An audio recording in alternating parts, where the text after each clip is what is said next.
Dobroveče iz Orašca, srećan nacionalni praznik. Hvala vam što ste večeras sa nama i što ćemo zajedno u narednih pola sata do 45 minuta promišljati fenomen prvog srpskog ustanka, njegove uzroke, tok, učesnike i posledice. Danas je naš nacionalni praznik, Sretenje, Dan državnosti i Dan ustavnosti Srbije, koji slavimo u spomena dva bitna događaja naše novovekovne nacionalne istorije. Sa jedne strane, to je Orašački zbor koji se dogodio upravo na ovom mestu 15. februara 1804. godine, a potom, neznatno kasnije, 15. februara 1835. godine, u tada prestolnom Kragujevcu dolazi do proglašenja prvog ustava u istoriji Srbije. To je čuveni Sretenjski ustav, koji je u to vreme bio jedan od najdemokratskih i najliberalnijih u ondašnjoj Evropi. I ukoliko sebe upitamo šta nama danas znači nacionalni praznik, šta nam znači Sretenje, šta nam znači Orašac, na kraju krajeva, plašim se da ćemo se saglasiti da, makar za većinu nas, ti pojmovi, ti datumi, lokaliteti, nažalost, ne znače mnogo. I o tome svedoči pre svega naša bazična nezainteresovanost za sopstvenu nacionalnu istoriju, nedovoljno poznavanje naše nacionalne istorije, koje je vrlo često stereotipno, površno.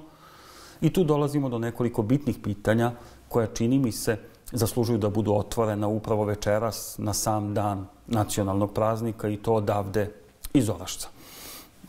Hvala vam još jednom na izdvojenom vremenu i na ukazanom poverenju. Moje ime je Dejan Ristić i zahvaljujući ljubaznosti Narodnog muzeja u Aranđelovcu, večera sam u prilici da prozborim nekoliko reči o ovom značajnom, za sve nas izuzetno značajnom prazniku, nacionalnom prazniku, upravo iz junačkog i nepokornog Orašca, gde je zasejana to seme slobode 1804. godine.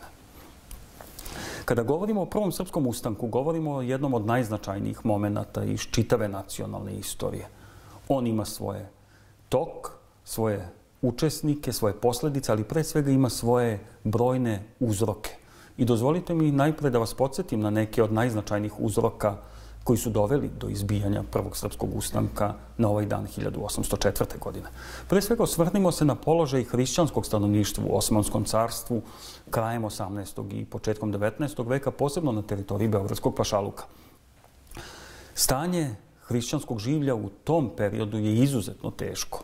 Dakle, naši preci su izloženi surovim represalijama, kulucima, zulumima, raznim vrstama harača i sveopštim nasiljem koje je posebno vladalo na teritoriji Beogradskog pašaluka u poslednjim godinama 18. i prvim godinama 19. veka, u vreme kada Beogradskim pašalukom upravljaju dahije, dakle odmetnuti janjičari.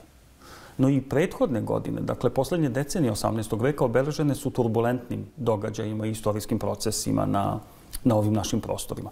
Pre svega treba podsjetiti da je u periodu između 1788. i 1791. godine došlo do još jednog u nizu austro-turskih ratova koji su se najvećim delom odvijali na srpskom etničkom prostoru, odnosno na području današnje središnje Srbije.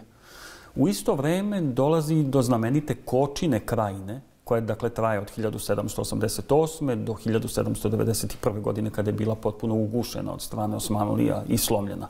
Ali je to možda i jedna od poslednjih velikih buna i pobuna ustanaka koji su se dešavali na srpskom etničkom prostoru od sredine 15. pa sve do kraja 18. veka, koji su svi, nažalost, odreda završavani neuspehom sve do 1804. i znamenitog Orašačkog zbora.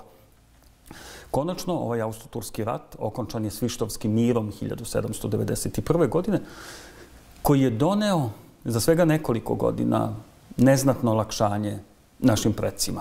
Naime, Osmanski sultan je 1793. i 1794. godine dao određene olakšice Srbima na teritoriji Beogradskog pašaluka. Te olakšice su bile minimalne, ali imajući u vidu da su usledile nakon neposrednih posledica austro-turskih ratova i Kočine krajine, one su bile više nego dobro došle. Jedna od tih povlastica, jedna od dobrobiti koja se desila tada, jeste i postavljanje Hadži Mustafa paše za beogradskog pašu, odnosno beogradskog muhafiza. On je jedan od poslednjih beogradskih paša, odnosno paša koji je obeležio našu istoriju s kraja 18. i početka 19. veka i u našoj kolektivnoj memoriji je poznat kao srpska majka. I makoliko to danas nama zvučalo i čudno i neobično da jednog turskog pašu nazivamo srpska majka, međutim naši preci toga vremena zaista ga jesu tako i nazivali i tako doživljavali. U pitanju je bio čovek koji je bio svestan da ukoliko želi da mirno upravlja beogradskim pašalukom, mora da omogući relativno pristojan život podanicima osmanskog sultana, da ih zaštiti od ilegalnih represalija, da ih zaštiti od svake vrste nasilja kojom su do tada bili izloženi i da pokuša da na neki način obnovi sistem osmanske državne uprave na teritoriji beogradskog pašaluka. To je pokušavao da učini na različite načine, koristeći različite mehanizme, ali pre svega pokušavajući da uspostavi dijalog sa srpskim prvacima, srpskim glavarima, knezovima i obor knezovima i tu je naišao na određeni odjek, odnosno postigao je određeni uspeh. I te poslednje godine 18. veka na našoj teritoriji obeležene su jednom vrstom, rekao bih, simboličkog primirja između Srba i osmanske vlasti. Međutim, to primirje je bilo naravno samo privremenog karaktera i ono će vrlo kratko trajati i veoma brzo, već početkom 19. veka, izrodit će se u novi talas osmanskih represalija koje će proizvesti prvi, a potom i drugi srpski ustanak i sve ono što je nakon toga usledilo. Vrlo brzo na teritoriju beogradskog pašaluka dolaze dahije. Dolazi grupa odmetnutih janičara koje predvode četvorica janičara po zlu poznatih i dan danas. U pitanju su Aganlija, Kučukalija, Mula Jusuf i Mehmed Aga Fočić. Oni dolaze sa teritorije Vidinskog pašaluka, dakle sa teritorije dela današnje Rumunije.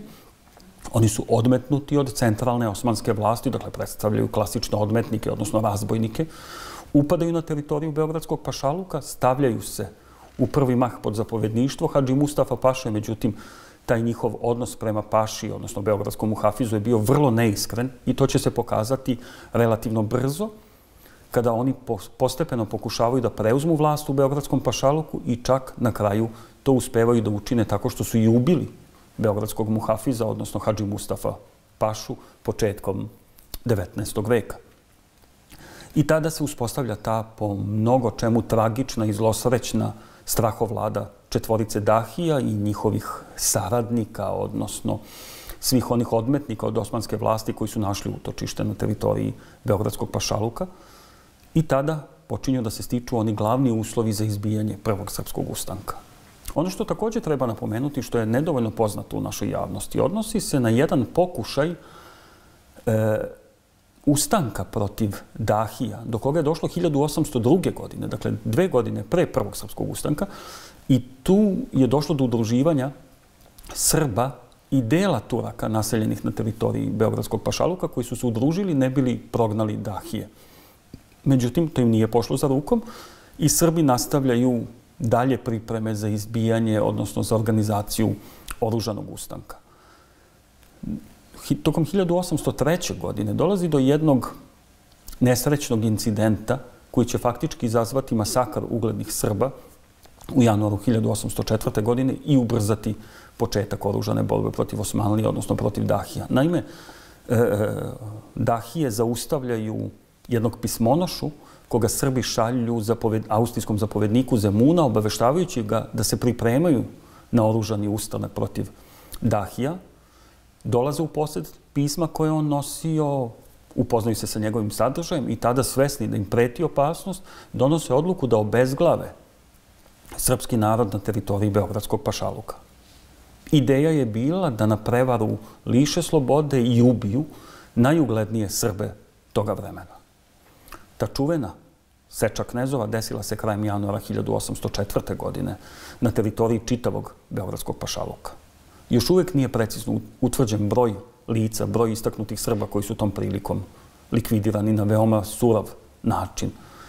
Broj se kreće negde od 72, što je najniža brojka, do čak oko 150 istaknutih Srba.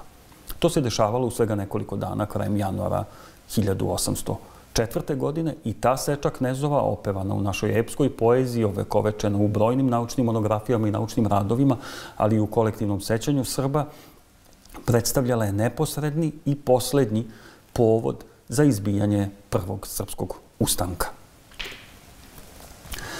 Kako dolazi do Orašačkog zbora i zašto se ustanici okupljaju upravo ovde, u Orašcu, a ne na nekoj drugoj lokaciji? Sam zbor odigrao se 2. odnosno 14. februara 1804. godine u Marićevića jaruzi, znamenitoj Marićevića jaruzi ovde u Orašcu kod Aranđelovca. Po informacijama, odnosno oskudnim pisanim istorijskim izvorima kojima raspolažemo, broj budućih ustanika koji se ovde okupio, odnosno budućih ustaničkih prvaka i njihovih saboraca, kretao se negde čak do oko 300. Naravno, jedan mali broj njih su bili oni istinski ustanički prvaci koje ćemo mi pamtiti kroz istoriju, poput Karađorđa, Stanoja Glavaša i brojnih drugih, koje sa zahvalnošću i poštovanjem pamtimo i dan danas. Tom prilikom ovde u Orašcu, u Marićevića jaruzi, bila je doneta odluka da se krene u oružanu borbu protiv Dahija. Dogovoreno je da se izabere predvodnik te oružane pobune i prvi izbor je bio Stanoje Glavaš, koji se, nakon što je izabran za vođu ustanka, odrekao te časti, smatrajući i govoreći da među ustanicima ima većeg junaka od njega. Nakon toga, srpski prvaci i glavari opredelili su se za Teodosija Marićevića, koji se također odrekao te časti, ukazujući da i on nije dovoljno veliki junak i da među njima postoji još veći junak nego što su to Stanoje Glavaš i on. I konačno, izbor je pao na Đorđa Petrovića, Crnog Đorđa, odnosno Karađorđa, kako su ga Osmanlije zvali, i on će konačno biti izabran za predvodnika te pobune, oružane pobune protiv Dahija. I tako, iz ovog mesta, dakle sa ovog mesta, iz Orašca, iz Marićevića jaruge, 1804. godine, 14. februara po gregorijanskom kalendaru, počinje prvi srpski ustanak koji će trajati narednih 9 godina sve do 1813. godine. Prvi sukobi Srba i Turaka su bili lokalnog karaktera i to je bila neka vrsta odmeravanja mišića. Prvi značajniji sukob desio se na Drlupi i to je čuveni boj na Drlupi do koga je došlo već 24. februara te iste 1804. godine. Nakon toga slede manji bojevi na Svileuvi, posljednjeg februarskog dana te iste godine, potom sukob na planini Rudniku, do koga je došlo 18. marta, boj na Čokešini, koji se odigrao 28. aprila i konačno ta ustanička borba širi se i ustaničke jedinice šire se ondašnjim beogradskim pašalukom, oslobađaju pre svega Šumadiju, potom Kolubarski kraj, Tamnavu, Posavinu, Pocerinu, Valjevo, Požarevac, Smederevo, Karanovac, Trstenik, Požegu, Užice. Taj plamen slobode se vrlo brzo širi. Dahije se povlače u velike gradove, pre svega u Beograd, dakle u utvrđene gradove i prepuštaju ustanicima najveći deo teritorije beogradskog pašaluka. I u tom trenutku, u toj prvoj fazi, prvi srpski ustanak nema karakter oslobodilačke borbe, već pre svega oružane pobune protiv Dahija, a ne protiv centralnih osmanskih vlasti. I o tome će biti reči nešto kasnije, kada budemo govorili o promeni karaktera prvog srpskog ustanka, komparirajući 1804. i recimo 1805., 6. i kasnije godine, kada faktički prvi srpski ustanak sazreva kao istinski revolucionarni, emancipatorski i oslobodilački pokret srpskog naroda. 1805. godina donela je nekoliko velikih i pravih, usudio bih se da kažem, bitaka, koje su se odigravale na relaciji srpski ustanici i osmanska carska regularna vojska. Dakle, sve do 1805. godine, u toj prvoj godini prvog srpskog ustanka, naši preci su se borili protiv Dahija, njihovih saradnika i njihovih jedinica, oružanih grupa. Međutim, tek 1805. godine oni počinju da se sukobljavaju sa regularnom osmanskom carskom vojskom i tu već vidimo naznake promene tog osnovnog karaktera prvog srpskog ustanka, koji iz jedne lokalne pobune, jedne u nizu lokalnih pobuna Srba protiv Osmanlija u prethodnim decenijama i vekovima, postepeno prerasta u istinski ustanak, u istinsku borbu protiv centralnih osmanskih vlasti, ne sa ciljem borbe protiv Dahija, već pre svega sa ciljem konačnog oslobođenja Srba od viševekovne osmanske dominacije. Koje su to velike bitke iz 1805. i 1806. koje zaista treba pamtiti sa velikim poštovanjem i zahvalnošću? Prva bitka između srpskih ustanika i regularnih carskih osmanskih snaga odigrala se 18. avgusta 1805. godine na bojištu kod Ivankovca u blizini Ćuprije. Potom, 13. avgusta 1806. godine dolazi do velikog i značajnog znamenitog boja na Mišaru u neposrednoj blizini današnjeg Šapca. I konačno treća velika pobjeda ustanika u 805. i 1806. godini jeste boj ili bitka na Deligradu, do koje je došlo u prvim danima, tačnije 3. septembra 1806. godine. Te tri bitke predstavljaju tri veličanstvene pobjede srpskih ustanika nad regularnim carskim osmanskim snagama. I tada dolazi do tog suštinskog, a ne samo simboličkog preokreta i u samom karakteru i osnovnom cilju prvog srpskog ustanka. Sa druge strane, krajem 1806. godine ustanici su dovoljno moćni i dovoljno snažni da napadnu Beograd. Najpre su oslobodili Donji grad, dakle Podgrađe, a potom vrlo brzo i Gornji grad, odnosno utvrđeni grad, i Beograd je konačno pao u ruke srpskih ustanika. Nakon toga, recimo 1807. godine, dolazi do dva manja po svom intenzitetu i značaju, ali takođe veoma dragocena boja, a to su bojevi na Malajnici i Štubiku. I te pobede manjeg intenziteta nižu se i u narednim godinama, sve do 1809. godine, do tog tragičnog 31. maja 1809. godine, kada dolazi do strahovitog poraza srpske vojske u boju na Čegru kod Niša.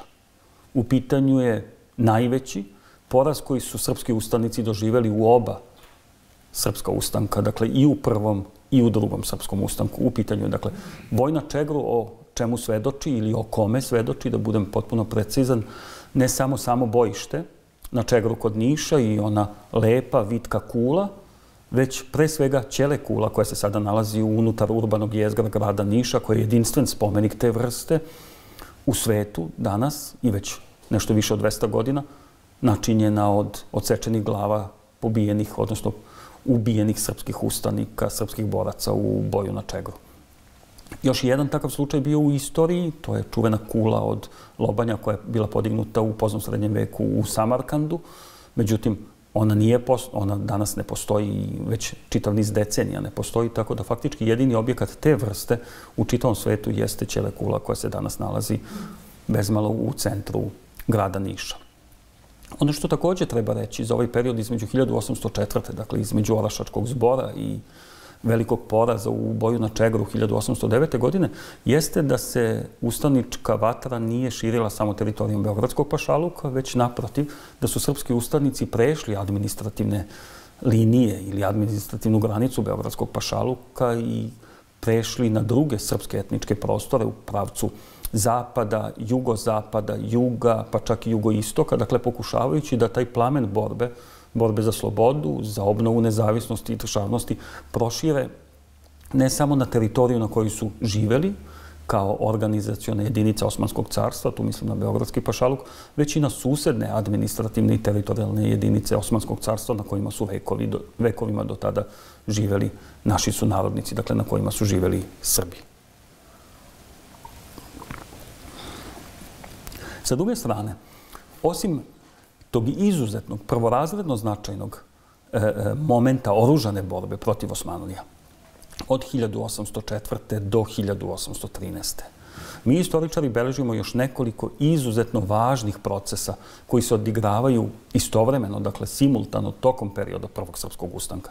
Jedan od njih, posebno važan, odnosi se na aktivnosti na uspostavljanju organa državne uprave, odnosno na uspostavljanju države. Tu pre svega mislim na praviteljstvušči sovjet, dakle neku vrstu organa izvršne vlasti, neke vrste vlade, kako bismo mi to danas nazvali, to jeste zaista preteča današnje vlade Republike Srbije.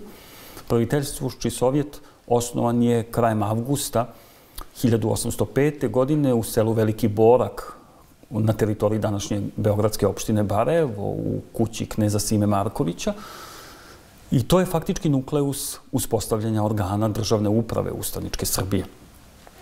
Sa druge strane, treba ukazati na čitav niz narodnih skupština, počev od one ostružničke, preko narednih koji će se odigravati tokom čitavog Prvog srpskog ustanka, koji predstavljaju nukleus, rekao bih, parlamentarnog sistema, odnosno ustrojstva parlamentarnog sistema kod nas Srba, i to će se krunisati na najlepši mogući način 15. februara 1835. godine proglašenjem Sretenjskog ustava u prestolnom Kragujevcu, kada se u Srbiji zvanično uvodi parlamentarizam. U tim razdobljima naravno dolazi do brojnih kontakata Karađorđa i njegovih najbližih saradnika, što posrednih, što neposrednih, sa Rusijom, Austrijom, pa čak i Francuskom. Pokušava se sa uspostavljanjem neke vrste primirja ili čak mira između Srba i Osmanskog carstva. Pomenimo recimo Ičkov mir, koji je bio usmenog karaktera, ne radi se o pisanom dokumentu i zvaničnom miru, već o nekoj vrsti primirja koje je težilo miru.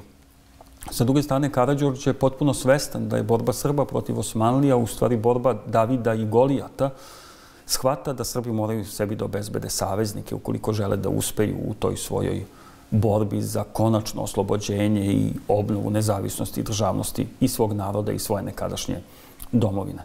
Ti saveznici jesu viđeni u Petrogradu, ondašnjem Petrogradu, Beču i Parizu. Kontakti sa Austrijom i sa Rusijom su intenzivni.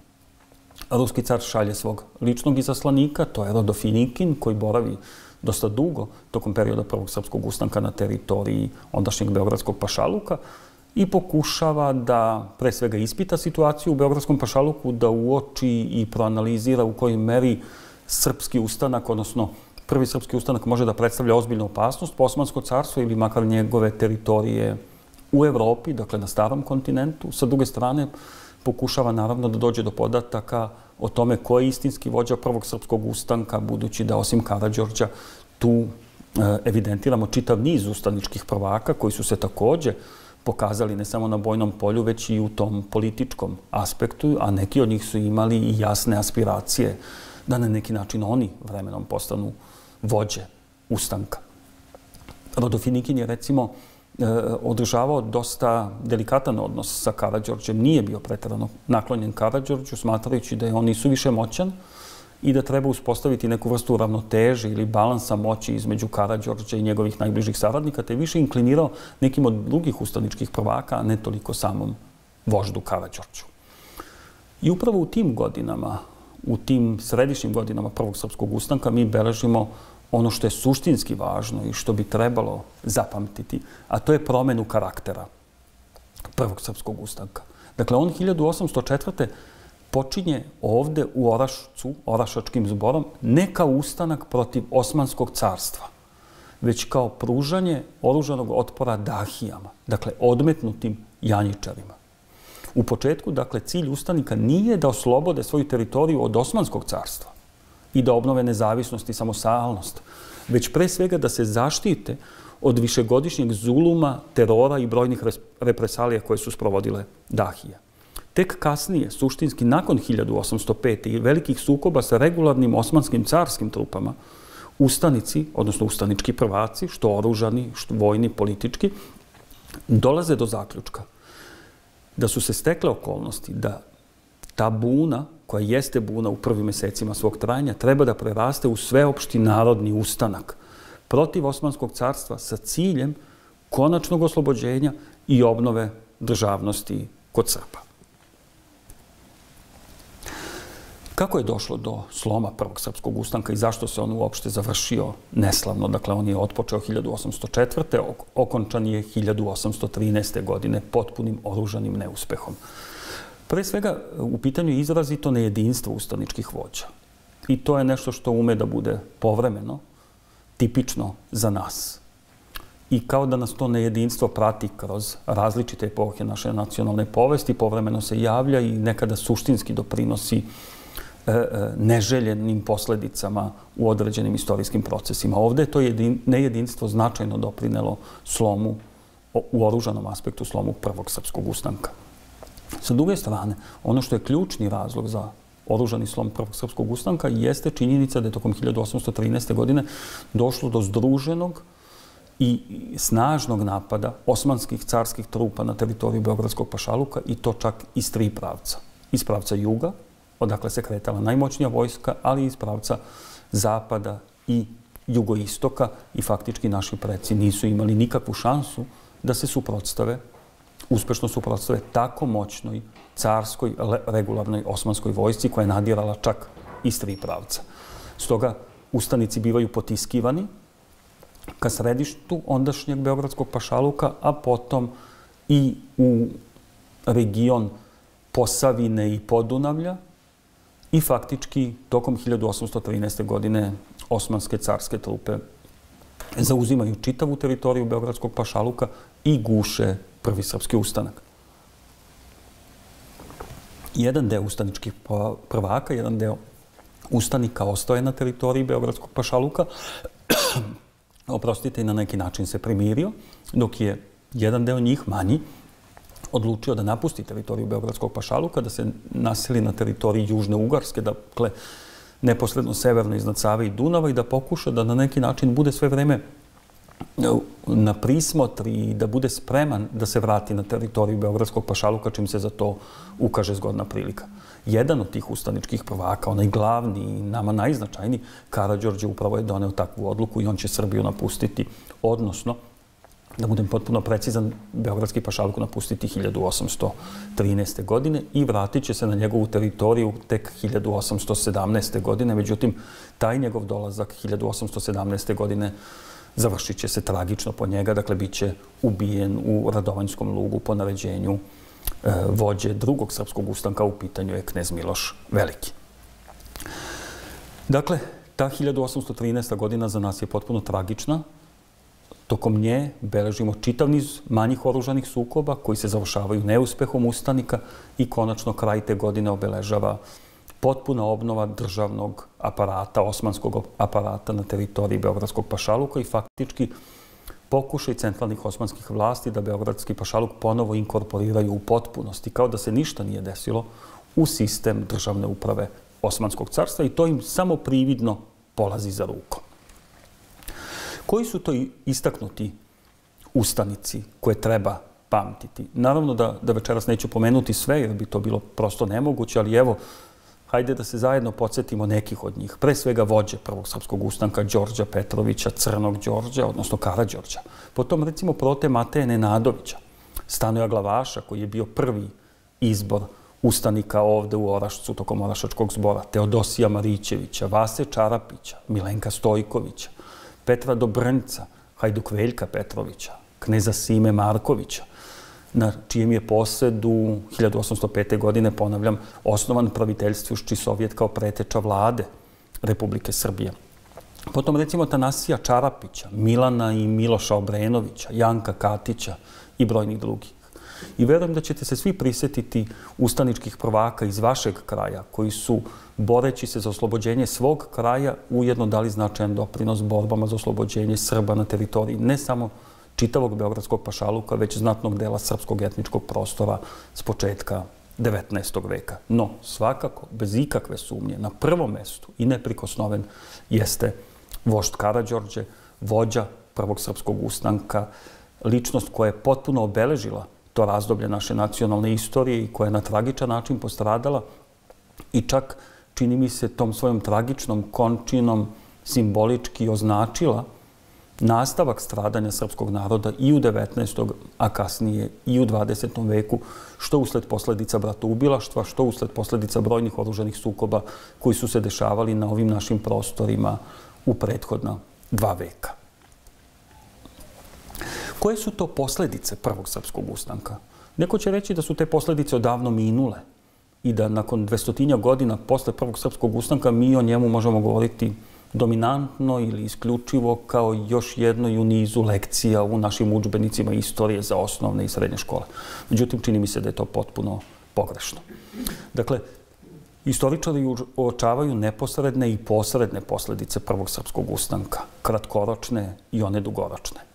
Pomenut ću samo neke od njih. Neke će za vas možda biti i donekle iznenađujuće, ali čini mi se da u kontekstu srpskog 19. veka one imaju svoje pravo mesto. Na prvom mestu, kao jednu od neposrednih posledica prvog srpskog ustanka, i to dugoročnu, da ne kažem trajnu, ja bih kandidovao večeras odavde iz Orašca osnivanje Velike škole 1808. godine. Mnogi će reći, pa dobro, to jeste bitan moment iz perioda prvog srpskog ustanka, ali ga treba vrednovati i kontekstualizovati. Stoga mi dozvolite da ga kandidujem kao prvog, ne i najvažnijeg, ali kao prvog iz prostog razloga, što su ustanički prvaci, predvođeni Karađorđem, shvatili da se sloboda ne ostvaruje ili da se do slobode ne stiže isključivo uspehom na bojnom polju, već i na nekim drugim poljima. A ta druga polja na kojima je trebalo postići uspeh, možda i bitniji nego onaj na vojnom polju, na oružanom polju, bilo je identitetsko polje. Dakle, u pitanju su prosveta, nauka, kultura i umetnost. I zato veliki Karađorđe, a uistinu je bio veliki, ne samo po svojoj pojavi koja je bila veličanstvena, već pre svega po svom karakteru, junaštvu i rodoljublju. Dakle, stoga veliki Karađorđe, iako i sam nedovoljno pismen i formalno potpuno neobrazovan, shvata da je važno da se već tokom ustaničkih borbi istovremeno odvijaju procesi uspostavljanja ustanova u oblasti prosvete, kulture, nauke i umetnosti i on tada poziva već ostarelog Dositeja Obradovića, koji je decenijama stranstvo čitavom Evropom, da se vrati među svoj narod, da se vrati na teritoriju Beogradskog pašaluka, da se priključi ustanicima, ali ne sa oružjem u ruci, jer je to bilo potpuno nepotrebno, već sa perom i njegovim britkim umom. I on to čini bez razmišljanja, iako u poodmaklim godinama on se vraća na teritoriju Beogradskog pašaluka, dolazi u Beograd, biva dočekan veoma svečano u Beogradu od strane Karađorđa i svojih sunarodnika. I tada veliki Dositej Obradović sa sobom donosi nešto što je, čini mi se, vrlo indikativno i što predstavlja jednu važnu pouku za sve nas danas. On sa sobom donosi krompir i knjige. Zbog čega? Vrlo često danas na internetu, odnosno na društvenim mrežama, možete vidjeti jednu ilustraciju koja prikazuje portret Dositeja Obradovića sa jednim kratkim, besmislenim i banalnim tekstom koji kaže: Dositej Obradović je u Srbiju doneo knjige i krompir, primio se samo krompir. O čemu se radi? Dakle, on je bio svestan, imao je potpuno pouzdane podatke da u Srbiji onoga vremena vlada glad i da njegovim sunarodnicima ne preti opasnost samo od osmanske sablje i noža, već da im preti opasnost od fizičke gladi, fizičkog istrebljenja usled gladi. Stoga među Srbe donosi krompir i Srbi se tada po prvi put u svojoj istoriji susreću sa krompirom. Dakle, pokušava da doprinese da se u njegovom narodu utoli fizička glad. Sa druge strane, svestan toga da je od fizičke gladi mnogo opasnija ona duhovna i intelektualna glad, on sa sobom donosi knjige. I uz podršku Karađorđa 1808. godine osniva u Beogradu u veoma skromnim uslovima veliku školu. Iako je bila mala po svojim kapacitetima i po obimu, pa i čak i po vremenu tokom koga je trajala, velika škola je uistinu bila velika, ne samo po svome nazivu. Ona predstavlja preteču i nukleus svih savremenih srpskih osnovnih, srednjih škola, viših škola i univerziteta. Iz nje je na neki način simbolično potekao naš najstariji univerzitet, to je Beogradski univerzitet. I sa druge strane, velika škola u Beogradu predstavlja taj nukleus reevropeizacije našeg etničkog prostora i njegovog ponovnog vraćanja u evropske, kulturne, civilizacijske, duhovne i svake druge okvire nakon nekoliko vekova osmanske dominacije i prisustva Osmanlija na našim prostorima, dakle od kraja 14. pa sve do duboko u 19. vek. Druga neposredna posljedica prvog srpskog ustanka bio je naravno drugi srpski ustanak koji je izbio na Cveti 23. aprila 1815. godine u Takovu, kraj Gornjeg Milanovca, i tada je steg slobode podigao knez Miloš Veliki. Onaj prvi steg slobode odavde iz Orašca kroz Srbiju je proneo vožd Karađorđe, a od njega ga je 1815. godine preuzeo u simboličkom smislu knez Miloš Veliki. Potom u tom istom razdoblju ustanaka i perioda koji je usledio neposredno nakon okončanja oružanih borbi u drugom srpskom ustanku, beležimo recimo osnivanje Matice Srpske, najznačajnije ustanove kulture kod Srba. Potom osnivanje liceja u Kragujevcu, Narodne biblioteke Srbije, Narodnog muzeja u Beogradu, Narodnog pozorišta u Beogradu, Srpskog knjaževskog teatra u Kragujevcu i čitavog niza drugih osnovnih i srednjih škola, pozorišta, javnih biblioteka. Dakle, svega onoga što je trebalo da doprinese da se osim pobede na oružanom polju i na diplomatskom polju ostvari ona suštinski važna pobeda, a to je pobeda na identitetskom planu. Trebalo je faktički udahnuti novi život među Srbe nakon toliko vekova njihovog boravka pod nemilosrdnom i neprijateljski nastrojenom osmanskom čizmom. Srbi su tokom dobrog dela 19. veka postepeno sticali određene vidove autonomije.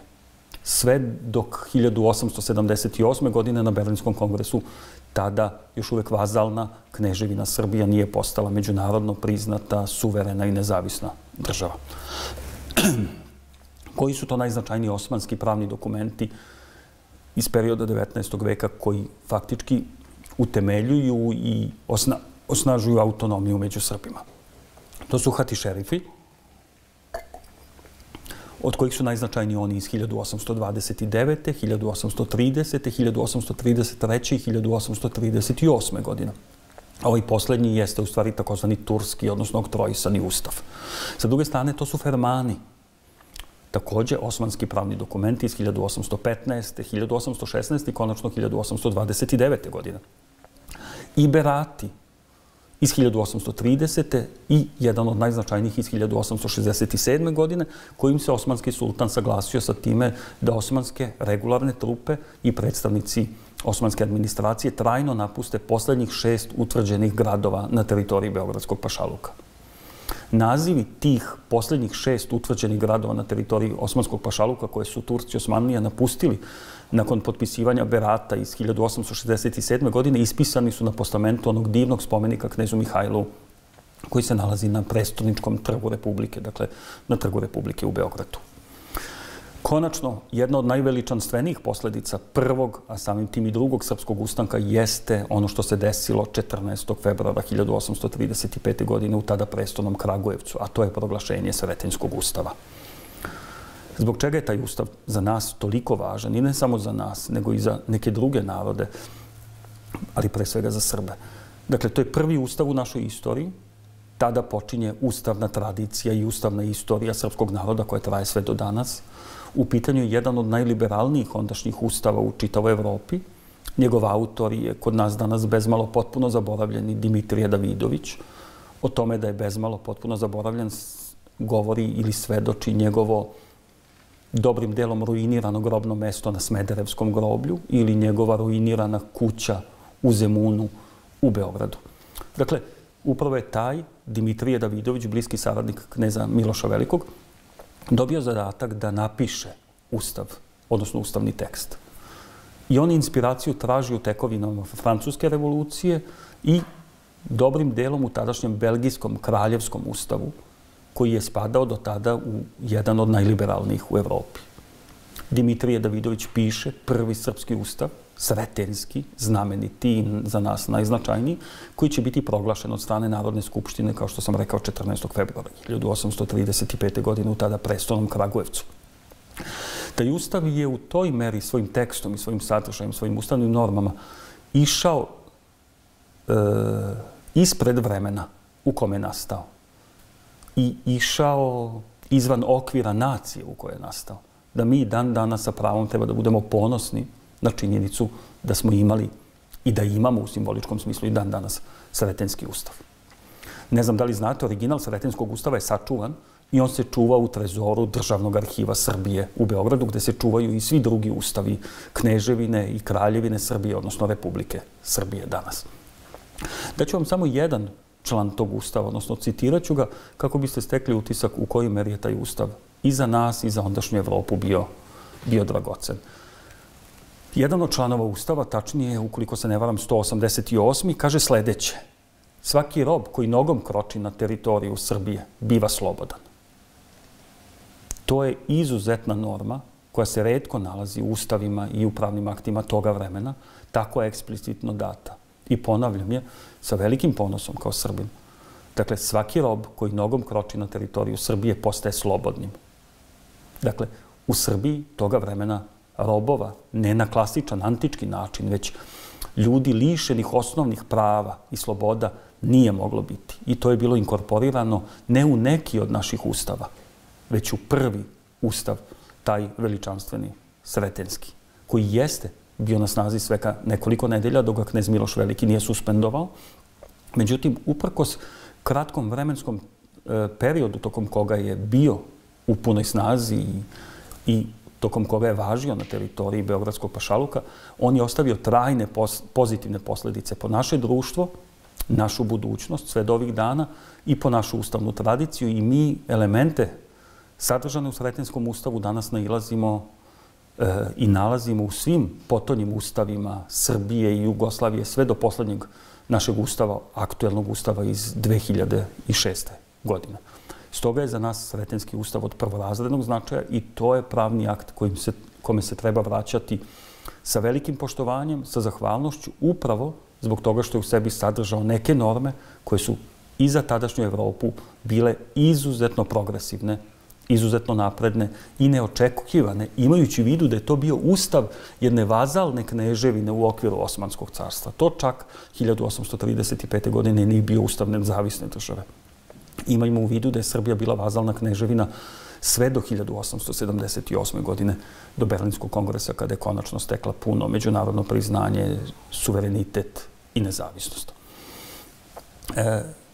Nakon tih prvih velikih uspeha i u prvom i u drugom srpskom ustanku, nakon uspeha na diplomatskom planu, nakon velikih uspeha u oblasti prosvete, kulture, nauke i umetnosti, dolazi do određene vrste zatišja sredinom 19. veka i konačno kao jedna od posljedica, velikih posljedica prvog srpskog ustanka, dešava se jedan incident na Čukur Česmi u Beogradu 1862. godine koji će potpuno neočekivano dovesti do proterivanja, odnosno trajnog odlaska i posljednjih predstavnika osmanskih vojnih i civilnih vlasti sa teritorije još uvek vazalne kneževine Srbije, a to će se desiti 1867. godine u vreme vladavine kneza Mihajla, koji će, nažalost, tragično stradati od srpske ruke već naredne 1868. godine u Topčideru. Postradaće na bezmalo sličan način kao i veliki vožd Karađorđe, koji je ubijen u Radovanjskom lugu krajem jula 1817. godine, takođe, nažalost, od srpske ruke. I konačno dolazimo do Berlinskog kongresa 1878. godine, do tog za nas krucijalno važnog momenta kada Srbija konačno, posle toliko vekova, postaje potpuno nezavisna država, obnavlja svoju državnost i uključuje se u red nezavisnih država ondašnje Evrope. I ukoliko pogledamo, počeo od događaja koji se zbio na današnji dan ovde u Orašcu 1804. pa sve do Berlinskog kongresa 1878. godine. Dakle, to je izuzetno dugo vremensko razdoblje koje traje punih 74 godine. U pitanju je jedan čitav ljudski životni vek. Vek ispunjen borbom na bojnom polju, na diplomatskom, na identitetskom, prosvetnom, kulturnom, naučnom, privrednom takođe. To je period koji karakteriše jedan proces emancipacije i reevropeizacije, povratka Srba samima sebi nakon viševekovne osmanske dominacije. To je doba koje su obeležili svojim delovanjem, svojom žrtvom i svojim podvizima, što na bojnom polju, što na stvaralačkom polju, brojni velikani koje smo mi u potonjim decenijama pa sve do danas najvećim delom uspeli da zaboravimo. I kada danas prolazimo pored retkih spomenika podignutih u čast učesnika, znamenitih učesnika Prvog srpskog ustanka, najčešće se dešava da pored njih prolazimo potpuno nezainteresovani, da čak ne znamo ni kome su posvećeni ti spomenici, niti zašto su postavljeni baš na mestima na kojima jesu. I na taj način sebe uskraćujemo za dragocena znanja i veštine, za dragocene pouke koje nosi nacionalna istorija, a posebno ti njeni veličanstveni i dramatični događaji poput ovog koji se desio na današnji dan upravo ovde u Orašcu. I namerno pominjem tokom čitavog ovog izlaganja Orašac i današnji dan 1804. godine, zato što je retka privilegija da svojim sunarodnicima možete da se obratite sa ovog istorijskog mesta, a ne iz neke učionice ili sa fakulteta ili iz nekog medija, već upravo sa mesta gde je stvorena novovekovna srpska država ili makar gde je začeta novovekovna srpska država.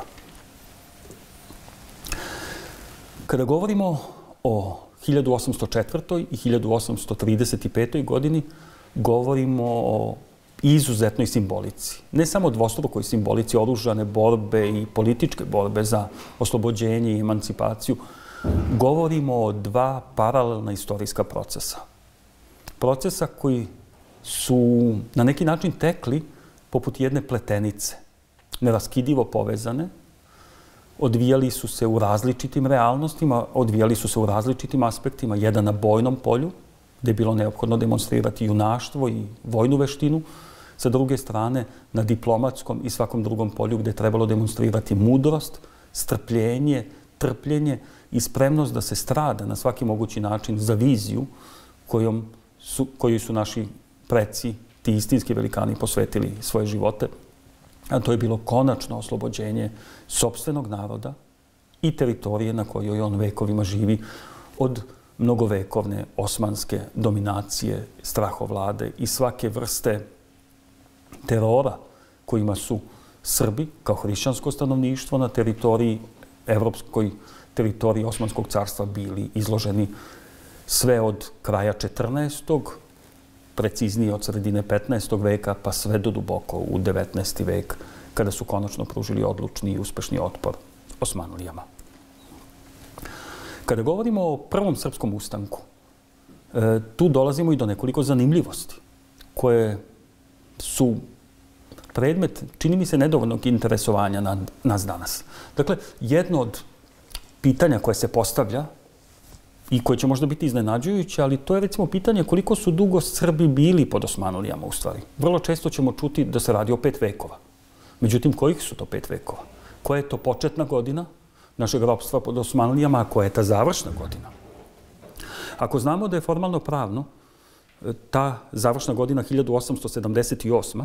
To znači da su Srbi pod osmansku vlast potpali 5 vekova ranije, ukoliko koristimo taj termin od 5 vekova, i to bi bila 1378. godina.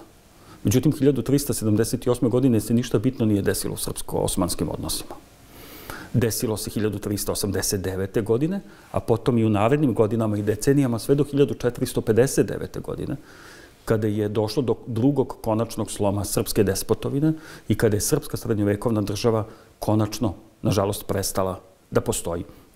I to je taj period borbe i pružanja otpora Osmanlijama koji traje punih 70 godina. Od 1389. godine, dakle od prve Kosovske bitke, pa sve do 1459. godine, do drugog i konačnog sloma despotovine koji je označen padom Smedereva u ruke osmanskog sultana Mehmeda II. El Fatiha, odnosno osvajača. Dakle, ukoliko želimo odgovor na pitanje koliko su dugo Srbi bili pod Turcima, onda ćemo kao nultu početnu godinu osmanske dominacije našim prostorima, odnosno našom državom, uzeti 1459. a kao poslednju 1878. godinu, što znači da su Srbi pod Turcima bili nešto duže od 400 godina. Međutim, odakle taj termin 5 vekova ili 5-vekovno ropstvo Srba pod Turcima? Kada je ono nastalo i u kojim istorijskim okolnostima? Nastalo je 1889. godine u Kruševcu prilikom svečanosti obeležavanja 500-godišnjice Kosovske bitke. I tada se u narodu javila ta ideja, odnosno taj utisak da su Srbi pod Turcima bili 500 godina. Na svu sreću nismo, bili smo nešto kraće, ali bez obzira na to što taj podatak, odnosno ta tvrdnja nije istorijski tačna, dakle ne radi se o 5-vekovnom ropstvu, već o ropstvu koje je trajalo nešto duže od 400 godina, taj period naše istorije obeležen je stradanjem, terorom i negacijom svega onoga srpskog i hrišćanskog identitetskog što smo imali kao narod do tada i što smo uspeli da sačuvamo uprkos tom teroru. Drugo, recimo, zanimljivo pitanje, i ne znam da li ste ga sebi nekada postavili, mi istoričari ga dosta često postavljamo, jer je i stručno, a rekao bih čak i filozofsko, zašto prvi srpski ustanak nosi naziv prvi ako nije prvi? Dakle, da li to znači, ukoliko ga nazivamo prvim srpskim ustankom, da od 1459. i konačnog sloma despotovine, pa sve do 1804. Srbi nijednom nisu uzeli oružje u ruke kako bi se suprotstavili Osmanlijama? Šta nam kaže istorijska nauka? Istoričari će vam reći da su se Srbi bunili protiv Osmanlija više desetina puta u tom periodu, ali da su, nažalost, svi ti ustanci, sve te pobune bivali završavani neuspehom, većim ili manjim. I tek, faktički, Srpska revolucija koja počinje 1804. godine, kako je lepo nazvao Leopold Ranke, jedan od najvećih evropskih historičara 19. veka i koja se nastavlja u narednim godinama i decenijama, predstavlja taj poslednji u nizu ustanaka, odnosno buna ili pobuna, kako god želimo da ih nazovemo, koje su konačno rezultirale uspehom i na bojnom i na političkom polju. Dakle, iako nam je uvreženo da prvi srpski ustanak nazivamo prvim, i on se i u nauci naziva prvim, on nije prvi ustanak i prvi pokušaj pružanja oružanog otpora Srba u odnosu na Osmanlije. Naprotiv, pre njega desilo se više desetina što lokalnih, što regionalnih pobuna Srba protiv Osmanlija. Podsjetit ću vas samo na jednu.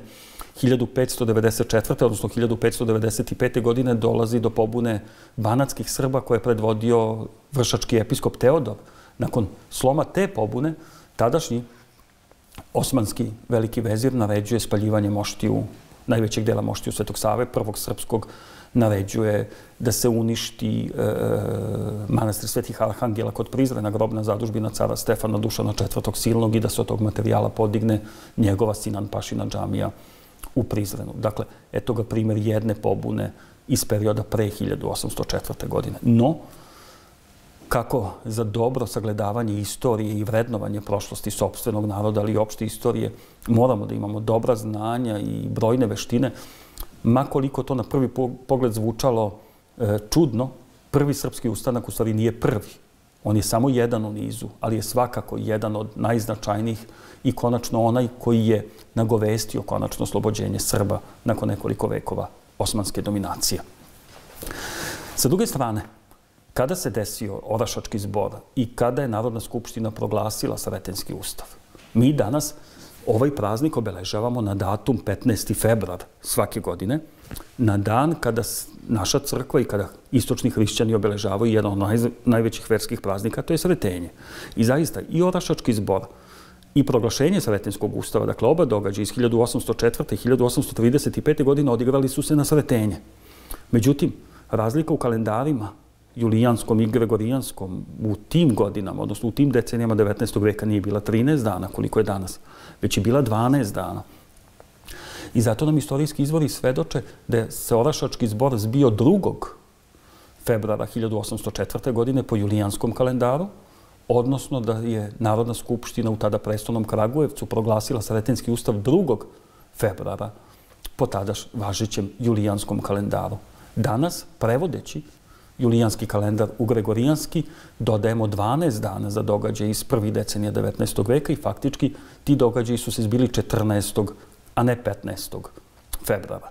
I po nekoj logici nacionalni praznik bi trebalo obeležavati u stvari 14. februara, a ne 15. Međutim, kada je donošen zakon o državnim i drugim praznicima u Republici Srbiji početkom ovog veka, tačnije 2001. godine, tim koji je radio na tekstu zakona činili su i istoričari, stručnjaci, predstavnici naše crkve također, ali i nosioci političkih funkcija i tada je napravljen jedan kompromis koji se odnosio na to da jako svesni da bi nacionalni praznik trebalo da bude 14. februar zbog razlike u kalendaru koje je tada važilo u 19. veku, prevagnulo je mišljenje da budući da su se oba događaja desila na verski praznik Sretenje i mi danas treba da praznujemo nacionalni praznik upravo 15. februara na praznik Sretenja kako bi se uspostavila ili obnovila ta lepa simbolika iz 1804.